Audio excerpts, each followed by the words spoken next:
Monggo srepek Mas.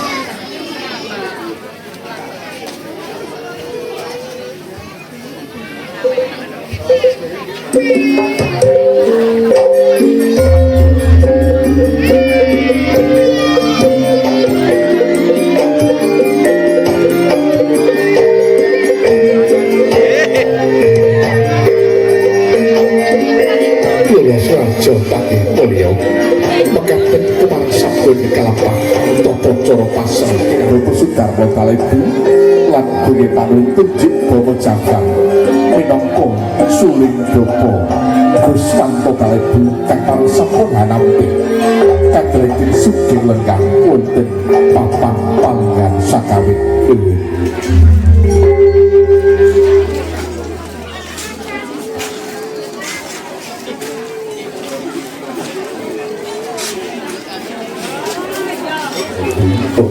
kepareng dampingi temanten kakung lan tunjuk bopo Gus Wanto Balebu kepareng katoran dampingi nuwun jeneng Pambawa Rejim mugi lumampahi tata cuadak widi widodo panggih Serat Mojo temanten kakung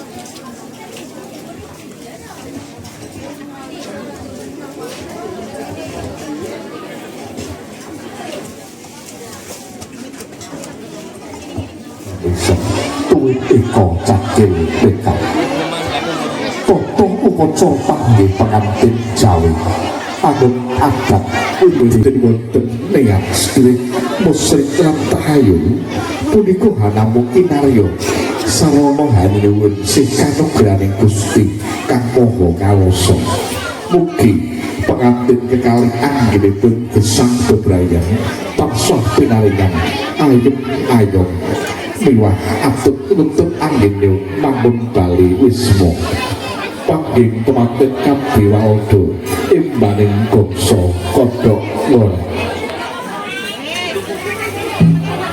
pakerti tansah tumuji engkau tabet kawurian Serat Mojo temanten kalih pinanten Romo Ibu badhe lumampah lon-lonan tumuju wonten sasana kang driji sinebat pisan temanten kakung kinanten dening Bapak Sudarmo Punibu Bapak Didi Muyang Kang Garwa temanten putri kinanten dening Bapak Gus Wanto Balebu lumampah kabeh wonten sasana kang driji kekalipun kepareng sami hapangun tinggal sungguh kepareng dadi sami habalang kantam ingkang lunas tak gondang kasih lan gondang utur gondang kasih benilang kedua wadede pelambang ageng raos katos gondang utur benilang kedua suku pelambang jejer palestri sampun syukur adede sedoyo pambor banipun Kang Garwa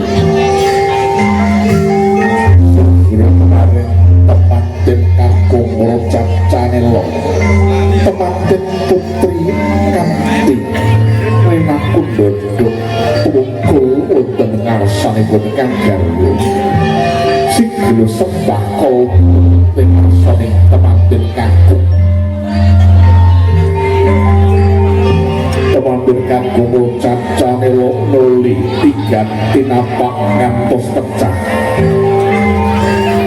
kawis tinggal ribetro warning jening lan petang mengko panjenengan wonten ngarsaning Gusti Kang Maha Kawasa mugi manunggaling jalu lan estri tinggal momongan putra putri kang piguna tupraping bangsa negari tuwin pambarenangku siglo temanten putri Hamiji Sukerto kang tumempel wonten ing jiwa nagaripun mugi saged ilang osah ilang sirna sakit kersane Gusti kang moho ngawasa jegro temanten putri kalanting kang jumenengaken dening temanten kakung ingkang winastan jinjeng derajat mengko palambeta bilih jejer priya badhe junjung derajating wanita satraji kaliyan derajating priya tumuli sinambung ibu Pangrega Busana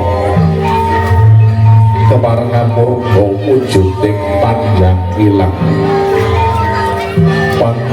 kawujud kendhela kang suri-suri kebak tuwuning kang suci keparengan ubengaken nambal kaping 3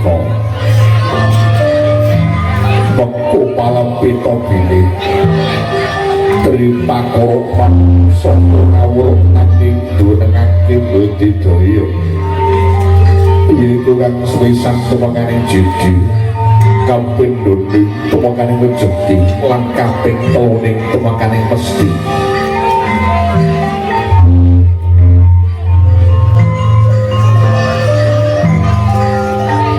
pangpodo kene itu palu sapa amarga ujug urut kasambit yedhe iku manuk busana inen amarga wujuding kikal kang isine kebak jajan pasang beku pangajak ugi saklebet sang temanten kali tansah pinaringan gampil yen yo mati papan sandak lan pangatur tulur sang temanten putri kepareng sembah kalbu pengasane kang garwa patun wonan tumuju wonten sisih kirinipun temanten kakung kawistara sampun jajar sumandi risang temanten kekalih monggo ngarsa bapa Yuswanto keparengan ngasta kancane singgih ingkang nyembutan satu urihan dayani wonten sisih kadrekil dening kang Besang Sulesta Bapa Sudarno kala iki temanten kalih sinekepan sindho werni abrit sineran pepak mongko wonten pengantin kalih bilih tiyang mangun bebrayan persasat kados nyebrang benawi ingkang santer tur gawang kaliwat-liwat lapun pong betet diwong lambari santosaning lair-lan bandit tartap turbadi gampil kasempit omyaing benawi kiprasipun proteng panggode pangrencana bebrayan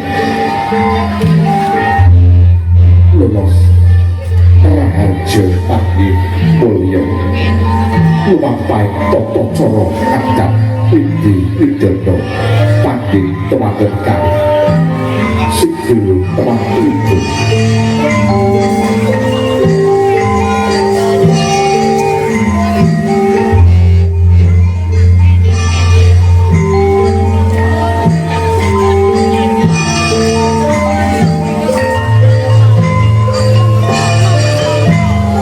sampai praktek menyiapkan tinuju sikil tadi kajiwaken upacara krobogan cakep ingkang sinebat tata cara krobogan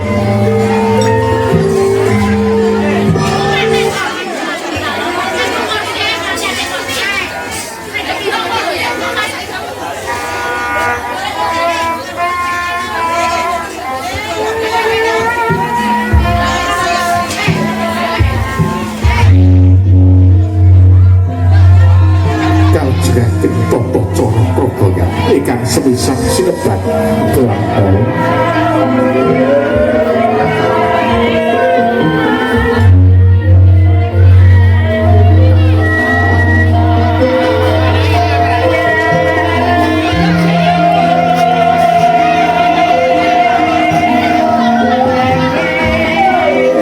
Sampun bobo keswanto kemampuan dan undrik sisi tengah impal dari pun temanten kekali temanten kanggo lenggah undrik jengko kanan temanten putri lenggah undrik jengko kiri dalam kita pilih wiwit dinten punika jejer sepuh sampun Nah, ini sedulur ini luar biasa sekali nih ya. Ini pengiringi manten pagi ya Pak nggih. Nah, ini para petugas Linmas penjaga keamanan di desa melaksanakan pengamanan pengaturan parkir. Semangat ya Pak. Iki ndilalah omahe mewah nggih, mepet sawah. Pol bunturana wis mentok. Nah, isine gubitan-gubitan omah. Dadine ya malah gayeng nggih Pak nggih. Nah, ini nanti hiburannya campur sari nggih Pak. Kecake lho Pak. Mame sampun. Jajarane nggih sampun nggih. Nek dereng kula suwunke kalih sing duwe gawe.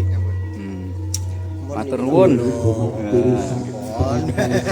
Monggo Pak, sehat-sehat tetap semangat. Nah, terima kasih tetap semangat. Salam sehat seger waras. Wassalamualaikum warahmatullahi wabarakatuh. Tak bilang mewah apa lah piye? Pinggire kono kae wis sawah e. Sawah. Dadi ini bagian mewah.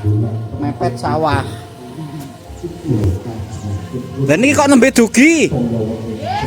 Oh, mapak sekolah riyen.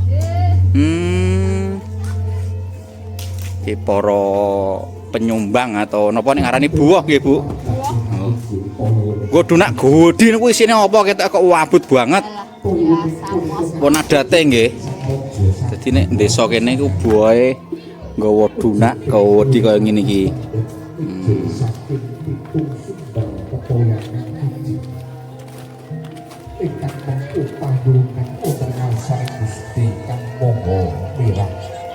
Sahdu sekali sedulur.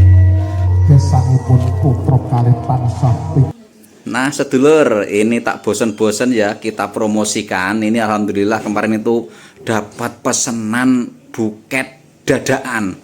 Nah ini jadi akan digunakan untuk wisuda sedulur kita yang di Akmil. Ini buket profesi ya sedulur. Jadi ini nanti bisa diisi berbagai macam profesi sesuai dengan pesanan ya.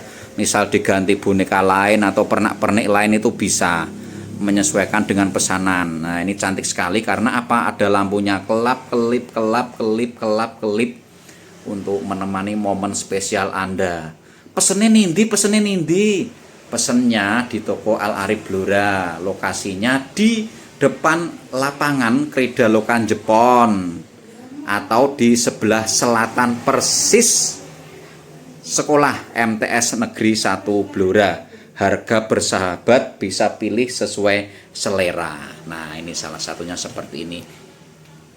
Selain itu juga ada mahar uang, bagi lamaran, buket bunga dan lain sebagainya ya. Pernak-pernik pernikahan, souvenir, pokoknya banyak sekali. Siap sedia di toko Al Arif Blora. Pokoknya rasa bingung-bingung nek dulure pengen mantenan, pengen acara yang spesial, bisa hubungi Al Arif Blora. Ini banyak sekali.